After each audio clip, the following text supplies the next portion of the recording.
नमस्कार, आप लाइव बिहार देख रहे हैं। मैं हूं राजमोहन तिवारी। तो बिहार में विधानसभा का चुनाव संपन्न और आज रिजल्ट का दिन जिस तरीके से सुबह से ही लगातार रुझान एनडीए के पक्ष में आ रहे थे, परिणाम भी कुछ ऐसा ही आया है और लग रहा है कि बिहार की जनता ने पूरी तरीके से मन बनाकर एक तरफा वोटिंग की है। तेजस्वी यादव ने कितने ही वादे किए, कितने ही घोषणाएं की, कोई असर उसका नहीं पड़ा। और प्रधानमंत्री नरेंद्र मोदी जो कहते थे मंच से कि इस बार राजद का सबसे बुरा होगा, वो होता दिखाई भी दिया। जहां एनडीए 200 सीटों को पार कर गई, वहीं दूसरी तरफ महागठबंधन की हालत पतली हो गई। जरूर राजद ने कई नई सीटों पर जीत हासिल की, लेकिन बड़े बड़े धुरंधरों को जीतने में पसीना छूट गया। खुद तेजस्वी यादव की हालत बुरी हो गई। हालांकि फिर भी 25 सीटों के आसपास राजद को मिलती दिखाई दे रही हैं। चिराग पासवान के बारे में किसने सोचा था कि इतनी सीटें लेकर आ जाएंगे, लेकिन जो स्ट्राइक रेट का हल्ला बोल वो करते हैं, आज एक बार फिर से उन्होंने दिखा दिया है कि अगर उनको सीटें मिले तो जीतने का मादा उनके उम्मीदवार और पहलवान रखते हैं। बेहतर तरीके से इस रिजल्ट को समझेंगे, क्या हुआ, क्या नहीं हुआ, क्यों ऐसा हुआ। हमारे साथ वरिष्ठ पत्रकार प्रवीण बागी जी हैं। पहले क्या कहेंगे, ये जो प्रचंड बहुमत एनडीए को मिला है, 2010 में हमने देखा था, अब 2025 में उससे भी आगे बढ़ गया। इस बार तो इतनी सीटें मिली कि किसी ने सोचा भी नहीं था। खुद एनडीए के नेता भी हतप्रभ हैं, हैरान हैं कि आखिर इतनी सीटें आई कैसे, क्योंकि किसी की कल्पना में ये नहीं था इतनी संख्या कि ये सीटें आई। ये सब कोई मान रहा था कि एनडीए निकाल लेगा, सरकार बन जाएगी, मगर मार्जिन इतना अधिक होगा। और एक तरह से जिसको कहते हैं कि झाड़ू लगा के बुहार देना, तो जनता ने एकदम बुहार दिया है विपक्ष को। और मुझे लगता है कि ये राजनीतिक सामंतवाद जो है उसकी हार है और जंगल राज की हार है, उस प्रवृत्ति की हार है। ये सिर्फ राजद की हार नहीं है, ये एक दिशा सूचक हार है। जो भी पार्टी इस रास्ते पर चलेगी, राजनीतिक रूप से वो सामंतवादी हो जाएगी और जंगल राज के ओर अग्रसर होती दिखेगी, उसको जनता इसी तरह झाड़ू से बाहर करके किनारे कर देगी। उन्होंने इतनी घोषणाएं की, 18 तारीख को अति आत्मविश्वास देखिए कि 18 नवंबर को वो शपथ लेने की घोषणा कर दी कि 14 को रिजल्ट, 18 को शपथ और 14 जनवरी को सभी महिलाओं के खाते में 30,000 एक मुश्त दिया जाएगा। उसके बाद पहली कैबिनेट की बैठक में हर घर से एक नौजवान को सरकारी नौकरी, सब धरी रह गए, कोई काम नहीं आया। तो जमीन पे पांव नहीं टिका के चलिएगा, जमीन की भावना नहीं समझिएगा। तेजस्वी यादव तो अपने को राजकुमार समझते थे, किसी से मिलना जुलना नहीं। पार्टी के बड़े नेताओं से भी उनकी मुलाकात दुर्लभ थी। किले में बंद रहना, गाड़ी में बैठ के निकल जाना, हाथ हिलाना, जनता करना, और वो तो फिर भी चलिए कि उसको जनता स्वीकार कर सकती थी। मगर उनके समर्थकों ने जो रुख दिखाया और जो प्रदर्शन किया, उससे जनता सहम गई थी। और इसको तेजस्वी नहीं समझ पाए, मगर पप्पू यादव समझ गए। पूर्णिया की सभा में, जिस पर तेजस्वी यादव भी उस मंच पर थे और पप्पू यादव भी थे, तो पप्पू यादव ने वहां मंच से ये कहा कि आप सब लोग जो पगड़ी बांधे हुए हैं, हरी पगड़ी, सब पगड़ी खोलो और तुम लोग पगड़ी लगा के आप मोटरसाइकिल पर बैठ के हुड़ हुड़ जो करता रहता है, उससे मतदाता घबराता है। ये वो समझ गए, मगर तेजस्वी इस चीज को नहीं समझ सकते। ये जगदानंद सिंह ने भी करवाया था जब वो प्रदेश अध्यक्ष थे।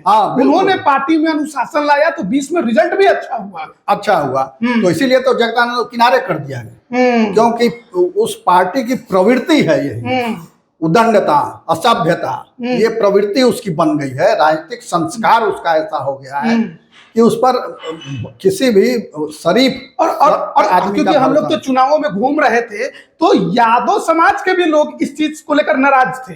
हाँ, ये भी सच्चाई। बिल्कुल। जो बिजनेसमैन है, जो व्यापार कर रहे हैं बाजारों में, वो भी कहते थे कि राजद के जो कार्यकर्ता और समर्थकों की उदंडता होती है, वो हम पचा नहीं पाते हैं। अभी कोई आएगा रंगदारी शुरू कर देगा। तो ये कहीं ना कहीं दिखा रहा था कि आप एमवाई की जो बात करते हैं वो एमवाई भी आपके पास अब बचा नहीं है, क्योंकि यादव समाज भी अब इस चीज को समझ रहा है कि कानून का शासन बहुत जरूरी है।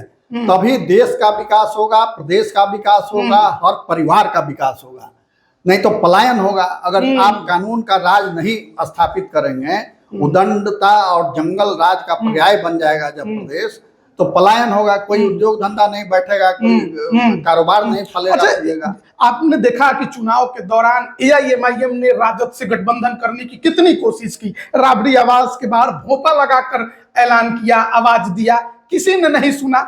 आज तो फिर एआईएमआईएम ने सीमांचल में करिश्मा कर दिया, ताकत अपनी दिखा दी। उसने न सिर्फ ताकत दिखाई बल्कि मुस्लिम वोटों का और भी सीटों पर विभाजन हुआ।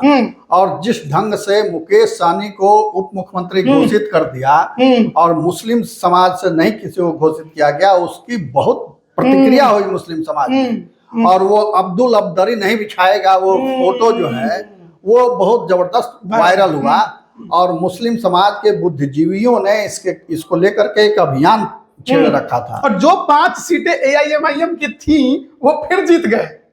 जो चेहरे पलट गए थे राजद में चले गए, नए चेहरों को उतार कर भी उन्होंने बाजी मार जिता लिया। अपनी ताकत उन्होंने प्रमाणित कर दी। एक सीट पर तो अभी भी मामला बहुत फंसा हुआ है, 700-500 वोटों का अंतर है बलरामपुर में। एक सीट ठाकुरगंज में पार्टी दूसरे नंबर पर रही और कई सीटों पर भी उन्होंने अपना जलवा दिखाया। तो अब राजद को ये समझ लेना चाहिए कि भैया मुस्लिम वोट केवल लालू यादव के चेहरे से तो नहीं मिलने वाला है। राजद को देखिए अपना चोला पूरा बदलना पड़ेगा, अपना कलेवर बदलना पड़ेगा, नया अवतार लेना होगा। जब तक पार्टी नया अवतार नहीं लेती है तब तक उसका बिहार में अब ताकतवर बन के उभरना कठिन लगता है। क्योंकि ये जो मुख्यमंत्री नीतीश कुमार बार बार कहते हैं कि ये ज्ञान का युग है, सबके हाथ में मोबाइल है, मोबाइल में इंटरनेट है, वो पूरी देश दुनिया देख रहा है कहाँ कैसे क्या हो रहा है, और दूसरी ओर बिहार की सच्चाई भी देख रहा है। तो इससे उसके मन में एक आक्रोश पैदा होता है और उस आक्रोश की अभिव्यक्ति इस चुनाव में दिखी। इसलिए जो लोग विकास के राह में रोड़े अटकाने वाले थे, झूठे वादे करने वाले थे और जो बैड एलिमेंट्स को संरक्षण दे रहे थे, वैसे तत्वों के सरपरस्ती कर रहे थे। ये भी एक आपने जो कहा कि झूठे वादे, जो तेजस्वी यादव ने एक घोषणा किया कि हर घर सरकारी नौकरी, ये लगता है कि ये उल्टा रिएक्ट कर गया। क्योंकि हम लोग जब पब्लिक में जाते थे तो पब्लिक ये सवाल करती थी कि आप हर घर सरकारी नौकरी कैसे दे सकते हैं, कैसे देंगे, क्योंकि आपके पास बजट नहीं है, और अगर दे सकते हैं तो ब्लूप्रिंट हमको दीजिए। और उनके इस घोषणा ने बता दिया लोगों को कि ये जुमला कर रहे हैं, जुमला है। वो माखौल का पात्र बन गए और इसी सब वजहों से उन पर भरोसा उठ गया। शुरू में ठीक था। जो लालू प्रसाद ने बहुत मेहनत से संघर्ष पूर्वक, यत्न पूर्वक, प्रयत्न पूर्वक पार्टी की नींव रखी थी और उसको मजबूत किया था, उसको उनके पुत्रों ने धराशायी कर दिया। और जो बड़े बेटे हैं लालू प्रसाद के, तेज प्रताप यादव, उन्होंने कहा कि ये तेजस्वी नहीं फिलस्वी है। आज भी कर गया और जयचंदो ने पार्टी का बेड़ा कर दिया। अच्छा, जयचंदो की जब बात होगी तो फिर संजय यादव की चर्चा छिड़ जाएगी राजद में, लालू परिवार में। देखिए, ये तो सच्चाई है ना कि तेजस्वी यादव खुद से ज्यादा संजय यादव पर भरोसा करते हैं। हाँ, सब कुछ, टिकटों का बंटवारा, स्ट्रेटेजी से लेकर हर सब कुछ में किसी का दखल था तो वो संजय यादव। और इससे कार्यकर्ता शुरू से ही दिख रहा था कि बहुत नाराज हैं राजद के। और संजय यादव ने, आप क्या ये माना जाए कि संजय यादव भी इसके सबसे बड़े कारण है? देखिए, स्थिति ये हो गई थी कि तेजस्वी प्रसाद यादव केयर ऑफ संजय यादव, ये हो गया था। माने उनका दरवाजा क्रॉस किया, आप तेजस्वी से मिल नहीं सकते हैं, ये सच्चाई है, जा नहीं सकते हैं, ये सच्चाई है। तो ये बर्दाश्त नहीं हुआ। ये राजद के कार्यकर्ताओं के लिए बिल्कुल नई संस्कृति थी, क्योंकि लालू प्रसाद का भी दौर उन्होंने देखा है। उनका दरवाजा तो सबके लिए खुला रहता था, कोई भी जाके आसानी से मिल लेता था, ना कोई सुरक्षा का ताम झाम, ना किसी तरह की रोक टोक। तो और वो भी लोगों से संवाद करते थे, उसमें आनंद लेते थे वो। मगर इसके ठीक उलट तेजस्वी हैं। तो ये डिफरेंस दिखा और इस डिफरेंस को पार्टी के कार्यकर्ताओं ने स्वीकार नहीं अब पार्टी ने क्या, परिवार ने स्वीकार नहीं किया। किया, परिवार ने भी स्वीकार रोहिणी नहीं किया। आचार्य इसका विरोध करती रही, अंदर अंदर मीसा भारती विरोध करते रही, तेज प्रताप यादव तो शुरू से जब राजद में थे तब से विरोध कर रहे हैं संजय यादव। बिल्कुल, और उस परिवार की टूट का भी असर था इसमें कि जो परिवार को एक नहीं रख सका वो कैसे बिहार को आगे ले जाएगा। तो हालांकि वो हार गए तेज प्रताप यादव, मगर उनकी साली परसा से जीत गई। हाँ, ये वो भी राजद के टिकट बड़े मार्जिन से जीत गई। तो वो दरोगा प्रसाद राय उनके दादा थे, तो उनका एक असर था, उनकी बड़ी अच्छी छवि थी, और जो वर्तमान विधायक थे उनका विरोध भी था। और उनके जो पिता हैं वो चंद्रिका राय जी, जो लालू जी के समधी हैं, उनके चचेरे भाई हैं, उनके चाचा हैं चंद्रिका जी, करिश्मा राय के चाचा हैं। तो उनकी तो विरासत रही है उनके परिवार की, तो उसका भी असर रहा है। इसको सीधे सीधे लालू प्रसाद से जोड़ के नहीं देखा जा सकता या राजद से, वो उस परिवार का भी असर रहा है जिसके चलते वो वहां से जीत करके आई हैं और कई नए लोग जीत करके। जिस तरीके से टिकटों का बंटवारा हुआ, पहले तो महागठबंधन में सीट बंटवारा ढंग से नहीं हो पाया, 11 सीटों पर फ्रेंडली फाइट की स्थिति बना दी इन लोगों ने। फिर जिस तरीके से आखिरी दिन नॉमिनेशन के ये लोग टिकट देते रह गए, क्या लगा कि ये जितने लेट किया उतने ये पिछड़ गए? नहीं, उसको वो परिवार की जागीर उन्होंने समझ ली और उसी हिसाब से टिकट बांटा, ना कोई घोषणा की, लोगों को एक एक करके बुला के लालू प्रसाद रात में सिंबल देते रहे, वो भाग के नॉमिनेशन करता रहा, अंत तक लोग भाग के नॉमिनेशन करते रहे। तो पार्टी ऐसे नहीं चलती, परिवार और पार्टी को अलग अलग रखना पड़ेगा। ये ठीक है, इतने दिनों तक चल गया तो अच्छा था। लालू प्रसाद का करिश्मा था कि अपने बाद उन्होंने पत्नी को भी बनाया, वो भी चला गई, सरकार चला ली उन्होंने, मगर उनके पुत्रों में वो काबिलियत नहीं दिखती है और समय भी बदल गया, वो दौर अब रहा नहीं। तो इसीलिए ये हारी। और दूसरे की इसमें कांग्रेस का भी बड़ा योगदान रहा। जो तेजस्वी की आज जो दुर्दशा, राजनीतिक दुर्दशा हुई है, उसमें कांग्रेस का बड़ा योगदान रहा। तेजस्वी तो मुद्दे बहुत अच्छे लेकर के चले थे स्टार्टिंग में 5 उनका कोर इशू था, पढ़ाई, कमाई, दवाई, सिंचाई, कार्रवाई, मगर इसको राहुल गांधी ने एकदम हाईजैक करके और एसआईआर की खिलाफत और वोट चोरी, और हरियाणा में ऐसे हुआ, कर्नाटक में ऐसे हुआ, वो बिहार छोड़कर केंद्र की राजनीति करने लगे, वो अपना स्वार्थ साधने लगे। और देखिए, उनके मन में ये जरूर है कि बिहार में कांग्रेस को अपने पैर पर खड़ा करना है। तो पैर पर खड़ा कैसे होगी? जब तक राजद डाउन नहीं होगी तब तक कांग्रेस खड़ा नहीं होगी, क्योंकि कांग्रेस की कब्र पर ही तो राजद की इमारत बनी है। तो इसलिए राजद को डाउन करना है, तो राजद को डाउन करने के लिए उन्होंने तेजस्वी का मुद्दा हवा में उड़ा दिया और अपना मुद्दा एक कल्पित मुद्दा प्लांट कर दिया और गुमराह कर दिया वोटरों को भी, अपने पार्टी कार्यकर्ताओं को भी। हालांकि बाद में वो मुद्दा एकदम हवा हो गया, उनकी पार्टी के नेता भी उसकी चर्चा नहीं करते थे वोट चोरी की, और मगर उसके चलते क्षति तो हो गई राजद को। कांग्रेस खुद 5 से 6 सीटों पर आ गई।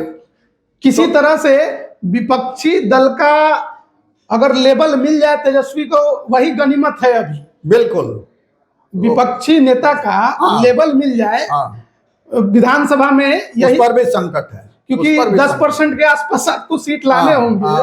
और फिलहाल वही जो मामला है 25-24 सीटों पर अटका हुआ है। अभी भी राजद कई ऐसी सीटों पर 50 वोट, 60 वोट, 100 वोटों से आगे चल रही है। तो मामला पिछड़ भी सकता है कई सीटों पर। कहीं कहीं तो देखिएगा तो बोधगया में 800 कुछ वोटों से जीत हुई है। अच्छा, पटना का भी रिजल्ट गजब का रहा। पटना विधान जिले में मोकामा में अनंत सिंह, जिन्होंने 3 दिन पहले से वोट शुरू कर दिया था, तो उनकी तो पहले से देखा देखी सूरजभान सिंह ने भी वोट दे दिया, हार तो पूरी तरह से गए। अच्छा, बख्तियारपुर में नई राजनीति की शुरुआत की गई। एक अचानक से एक यादव से अलग कैंडिडेट लोजपा रामविलास ने अरुण कुमार को उतारा, 900 कुछ वोट लाकर वो चुनाव जीते हैं। बिल्कुल, लोजपा रामविलास के कैंडिडेट, और ये भी लोजपा रामविलास। किसी ने शायद सोचा नहीं होगा कि बख्तियारपुर में जीत हो पाएगी, लेकिन आखिर के लड़ाई में वो जीते हैं। बिल्कुल, देखिए, इसमें भाजपा की रणनीतिक सफलता बहुत बड़ा योगदान है।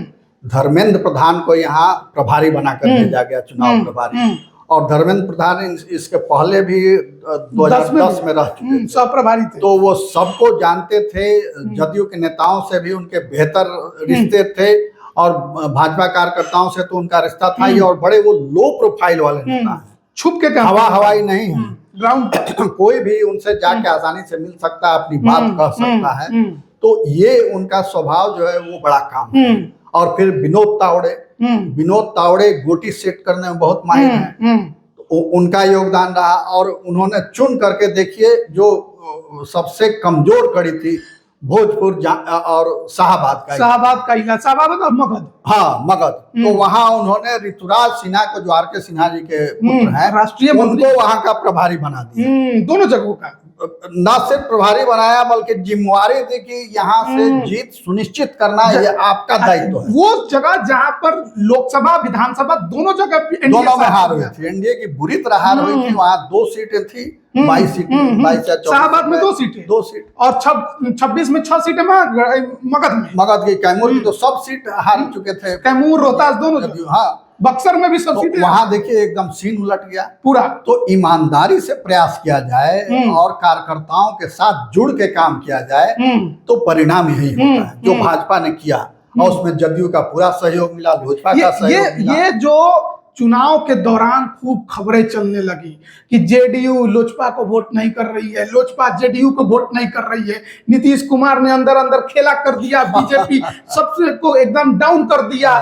मतलब ये केवल मीडिया का हवा बनकर रह गया। एनडीए हमेशा एकजुट ही रहा शुरू से और आखिर तक। एनडीए ने एक टीम की तरह, बेहतरीन टीम की तरह काम किया, ये उसका भी परिणाम है। कभी कोई मतभेद या कोई एक दूसरे का कंट्राडिक्टरी बयान आपने नहीं देखा होगा कि एक नेता अलग सुर निकाल रहा है, दूसरा नेता अलग सुर निकाल रहा है, ऐसा नहीं था। सभी एक बेहतर तरीके से और बेहतर कोऑर्डिनेशन। अच्छा, लोजपा रामविलास ऐसा परफॉर्मेंस कर पाएगी, 19-20 सीटें ले आएगी, आपको यकीन था?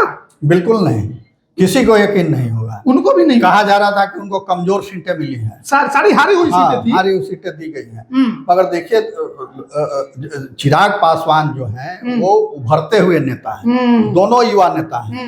एक और आप देखिए चिराग पासवान, दूसरी ओर तेजस्वी यादव, दोनों युवा नेता हैं और दोनों के स्वभाव में जमीन आसमान का फर्क। बिल्कुल। तो ये फर्क राजनीति में अलग अलग करता है दोनों। और एक और सफलता मिली, दूसरे को असफलता मिली। तो जब तक आप कार्यकर्ताओं के साथ एकदम अटैच नहीं होइएगा, उनके सुख दुख में शामिल नहीं होइएगा, तब तक आप सिर्फ चुनाव के समय चाहिए कि वो आपके लिए जान देने को तैयार हो जाए, तो ये कैसे होगा? बिहार में जब भी कोई बड़ी घटना घटी या कोई बड़ी समस्या उठ खड़ी हुई, तेजस्वी उस समय मौजूद नहीं थे बिहार में। राहुल गांधी के संगत का असर रहा कि वो भी गायब हो जाते हैं, जैसे राहुल गांधी गायब होते हैं वो भी गायब हो जाते हैं। बड़े मुश्किल से तो खुद राघोपुर जीते हैं गिरते उठते पड़ते आखिर तक तो पीछे ही चल रहे थे, बड़े मुश्किल से 14,000 के आसपास उनको जीत मिली है। वो जैसे इतनी बड़ी जीत एनडीए के लिए आश्चर्यजनक है, वैसे राघोपुर से तेजस्वी की जीत भी आश्चर्यजनक है। क्योंकि राबड़ी देवी को जिस तरह से महिलाओं ने घेर करके और शिकायत की कि आपका बेटा कोई काम नहीं करता है, आता नहीं है, हम लोगों के सुख दुख में शामिल नहीं होता है, तो राबड़ी देवी भी बिल्कुल। अच्छा, ये नजारा देखने को तो मिलने लगा था। एक तो राबड़ी देवी का घेराव महिलाओं ने किया, और दूसरा हार का डर सता रहा था, तभी लालू परिवार को पूरा राघोपुर में उतरना गया। तेजस्वी यादव को अपने लिए भाषण देना पड़ा, अपनी बहनों को उतारना पड़ा, पूरा कैडर झोंकना पड़ा राघोपुर में। तो ये बात आभास तो तेजस्वी को भी था कि राघोपुर इस बार मेरे लिए आसान नहीं है, ये आभास तो था, और रिजल्ट में ये दिख गया। राघवपुर जाइएगा तो आश्चर्य होगा कि कैसे यहाँ से 3 पीढ़ी के लोग जीत रहे हैं। लालू प्रसाद जीतते रहे, मुख्यमंत्री रहे, राबड़ी देवी जीतती रही, मुख्यमंत्री रही, और ये भी डिप्टी सीएम रहे, नेता प्रतिपक्ष रहे। मगर वो क्षेत्र इतना अविकसित, इतना पिछड़ा है कि पूछिए मत, आश्चर्य होता है। पहले तो पीपा पुल से, पटना से सटा हुआ है, पीपा पुल से लोग आते थे, बरसात में पीपा पुल हट जाता था, नाव से आते थे, सैकड़ों लोग हर साल डूब के मरते थे, नाव उलट जाती थी। तो अब जाकर के नीतीश सरकार ने वहां पुल बनवाया है, नहीं तो वो एकदम मतलब क्या कहिएगा कि उसको अविकास का टापू बना हुआ था। अच्छा, एक सीट पर तो आईपी गुप्ता अपनी सीट बचा रहे हैं, लग रहा है काफी कांटे की टक्कर सहरसा में हमने देखी है। मुकेश सहनी का क्या होगा? खाता ही नहीं खुला। मुकेश सहनी देखिए बहुत हड़बड़ी में है, और राजनीति हड़बड़ी में नहीं होती है। राजनीति के लिए बहुत धैर्य चाहिए, चमड़ी मोटी होनी चाहिए, मोटी इस सेंस में कि आप लोगों की सुन सके, खरी खोटी भी सुनिए, तारीफ भी सुनिए और खरी खोटी भी सुनिए। तो उनको हड़बड़ी थी डिप्टी सीएम बनने की। आप देखिए इतने कम समय में वो उन्होंने कितनी बार पाला बदला, और भाजपा ने, एनडीए ने उनको चुनाव हारने के बाद भी एमएलसी बना करके मंत्री बनाया, इतना सम्मान दिया, और उन्होंने बदले में क्या किया, भाजपा के खिलाफ पड़ गए और चले गए यूपी, जाके उसकी खिलाफत करने लगे वहां। तो अंत में ये हुआ कि सरकार से निकाले गए, गठबंधन से निकाले गए, फिर उसी महागठबंधन की शरण में, जिसको भरी सभा में कहा गया कि पीठ में छुरा घोंपा गया, तो वो उसी छुरा घोंपने वाले के साथ जाके फिर मिल गए। मुकेश सहनी की सबसे बड़ी समस्या यही है कि वो किसी की सुनते ही नहीं है। तो अपनी भी पार्टी में वो बहुत, मतलब उनको कोई राय दे दे और उस पर वो अमल करे, ऐसा हो ही नहीं सकता है। वो केवल और केवल अपनी बात सुनते हैं। तो नतीजा सामने है। राजनीति तो आप अकेले नहीं कर सकते ना, राजनीति समाज के साथ। अच्छा, मैं थोड़ा ये जानना चाहता हूं कि मुकेश सहनी महागठबंधन में तो रहे, 15 सीटें मिली, घट के 12 हो गए। मुकेश सहनी के समर्थक कितने महागठबंधन में गए?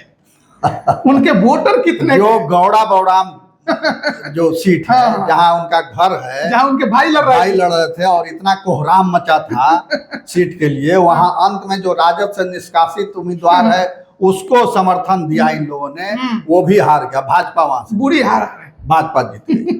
तो ये तो स्थिति, तो जनता देखिए, आप उसको मूर्ख समझ सकते हैं, मगर वो हजार निगाहों से आपको देख रही है, सभी नेताओं को देख रही है, आपका एक एक आचरण वो देख रही है, आपका चाल चलन देख रही है, आपका व्यवहार देख रही है। तो ये आपको लगता है कि कुछ नहीं होगा, मगर अंततः वो काम आता है। और वो काम कब आता है? चुनाव के समय वो सब हिसाब करती है जनता, और हिसाब करके फैसला। आपको लगता है कि आगे? अब आप देख लीजिए लालू प्रसाद का, वो प्रचार में कहीं नहीं गए कहाँ? रोड शो निकाले दानापुर में, जहां से कुख्यात उस इलाके का आतंक, उसको उम्मीदवार उन्होंने बनाया। उनको रामकृपाल यादव को हराना था बस, तो जीत गए, रामकृपाल जीत गए। तो अब तो कहीं के न रहे, न घर के न घाट, जहां गए वहीं हारे। तो ऐसे राजनीति नहीं होती। वो होती थी, वो जमाना था, वो जमाना समाप्त हो गया। ये नौजवानों का जमाना है, नई सोच का जमाना है। अब आप उस नई सोच के हिसाब से नहीं अपने को बदलिएगा, अपनी राजनीतिक शैली नहीं बदलिएगा, तो वही होगा जो चुनाव परिणाम में हुआ। अच्छा, अब जैसे कि मुकेश सहनी का तो एक उनके तरफ से लिखित में बयान आया इस हार को लेकर कि हम स्वीकार करते हैं जनता का जनादेश। उन्होंने कहा कि नीतीश कुमार का अंतिम चुनाव देखकर जनता का रुझान उनके पक्ष में ज्यादा हो गया। क्या केवल नीतीश कुमार का अंतिम चुनाव देखकर? दिल को बहलाने का गालिब ख्याल अच्छा है। आप अपनी हार की वजह नहीं बता रहे हैं। नीतीश कुमार की बीमारी और उनका अंतिम चुनाव, ये आप कैसे कह रहे हैं? यही कहते कहते तो आप लोग चुनाव में इस यहाँ तक पहुंच गए। और राजद के नेता, उनके महागठबंधन के नेता क्या कह रहे थे कल मतगणना के एक दिन पहले? क्या बयान आया था कि अगर कहीं गड़बड़ी हुई तो या तो काउंटिंग सेंटर से हमारा नेता लौटेगा, कार्यकर्ता लौटेगा, या अधिकारी लौटेंगे, और नेपाल और बांग्लादेश की हालात पैदा हो जाएगी। आज कोई नजर नहीं आ रहा है। हार स्वीकार करने के लिए भी अब तक कोई आधिकारिक बयान महागठबंधन की, और इसमें तो तेजस्वी यादव को आना चाहिए, आगे आना चाहिए। नेता की यही तो खूबी और खासियत होनी चाहिए कि हार में भी जीत में भी, किंतु नहीं भयभीत में, उसको सामने आके स्वीकार करना चाहिए कि जनता सर्वोपरि है, जो उसका आदेश है। अच्छा चलिए, अब तो सब कुछ क्लियर हो गया है कि प्रचंड बहुमत से एनडीए की सरकार बन रही है। 200 के ऊपर का ये आंकड़ा उन लोगों को मिल गया। अब लोग ये भी कह रहे हैं कि मुख्यमंत्री नीतीश कुमार ही होंगे या बदलाव होगा। आपको क्या लगता है? एक तो ये भी चल रहा है कि वो महागठबंधन के साथ मिलकर सरकार कहाँ बना पाएंगे? जोड़ तोड़ करके बना लेंगे लगभग। उस हिसाब से तो बीजेपी, लोजपा, हम और एक मिल जाए तो इन लोगों की सरकार, ये अलग नीतीश को छोड़ के सरकार बीजेपी बना लेगी। लेकिन ऐसा लगता नहीं है। मगर ऐसा कुछ नहीं होने जा रहा है, ये आप निश्चिंत रहिए कि ऐसा कुछ नहीं होने जा रहा है। भाजपा का ट्रैक रिकॉर्ड आप देखिए, अपने सहयोगी को कभी उसने इस तरह मझधार में नहीं छोड़ा या धोखा नहीं दिया। धोखा खाई है भाजपा, मगर सहयोगी को धोखा नहीं दिया। तो यहाँ क्यों देगी? कोई वजह तो होनी चाहिए उसकी। नीतीश कुमार भी फेस है, क्या भाजपा अकेले ये सफलता ले पाती? नीतीश कुमार अगर नहीं होते, एनडीए के साथ, तो ये सफलता मिलती नहीं। बिल्कुल। तो जिस तरह से भाजपा का और नरेंद्र मोदी का चेहरा जरूरी है, उसी तरह नीतीश कुमार का चेहरा भी जरूरी है, और इन दोनों की मिलीजुली सफलता है। प्रधानमंत्री मोदी आए थे एक चुनावी सभा में, उसमें नीतीश जी भी थे मंच पर, तो उन्होंने क्या कहा था याद कीजिए कि नरेंद्र और नीतीश ये दो भाई हैं जो बिहार के विकास के लिए समर्पित हैं, हम काम कर रहे हैं और आगे भी करते रहेंगे, इसके लिए आपका समर्थन चाहिए। और जनता ने उनके कहे पर विश्वास किया, समर्थन दे दिया।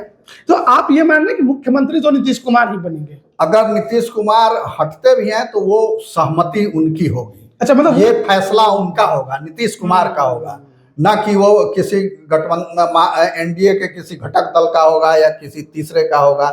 ये फैसला नीतीश कुमार ही करेंगे। हम बनना चाहते हैं कि नहीं? हाँ, बनना चाहते हैं। उन्होंने तो पिछले उसमें भी कहा था कि हमारी सीटें कम है, हम नहीं बनना चाहते हैं। भाजपा बड़ी पार्टी है, बनाइए, मगर भाजपा ने उनको बनाया। नीतीश में जिस समय 7 सीट भी आई थी इनको, उस समय भी भाजपा ने उनको बनाया था 2005 में, जबकि एक बार 7 दिन की सरकार इनकी थी। बहुत पहले की बात। हाँ, तो 2000 से भी पहले की बात। बिल्कुल। तो उस समय भी वो बने थे वो, और नीतीश जी ने भी उस क्षण को याद किया कि हमको तो अटल जी ने मुख्यमंत्री बनाया था, वही पहली बार घोषणा किए थे कि हमारे ये। तो मुख्यमंत्री पे सस्पेंस तो नहीं है? नहीं है, बिल्कुल नहीं है। हाँ, नीतीश कुमार अगर चाहते हैं बनना तो कोई रोक नहीं सकता। कोई नहीं रोकेगा, कोई नहीं रोकेगा। और सबसे बड़ी बात है कि नीतीश कुमार बिहार की जनता को कबूल है। उन्होंने प्रमाणित भी कर दिया कि जो ये एक धारणा बनी हुई थी कि नीतीश कुमार बीमार हैं, उसमें महागठबंधन का बड़ा योगदान था।